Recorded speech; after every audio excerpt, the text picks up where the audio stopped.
Inihayag ni Pangulong Ferdinand Marcos Jr. ang kanyang pangarap na wala nang babayaran pa na ang mga Pilipino sa mga ospital pagdating ng panahon.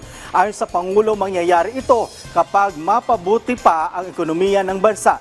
Kapag nagkataon na tanging administrative cost na lang ang babayaran ng mga pasyente. Pero aminado ang Pangulo na nasa ngayon ay hindi pa sapat ang sistema at kulang pa rin sa pondo para matupad ito. Gayunman, patuloy na gagawa ng hakbang ang pamahalaan para mapagaan ang buhay ng mga Pilipino gaya ng pagpapalawak ng insurance coverage ng PhilHealth, gayon ang pagpababa ng kontribusyon ng isang individual na ospital.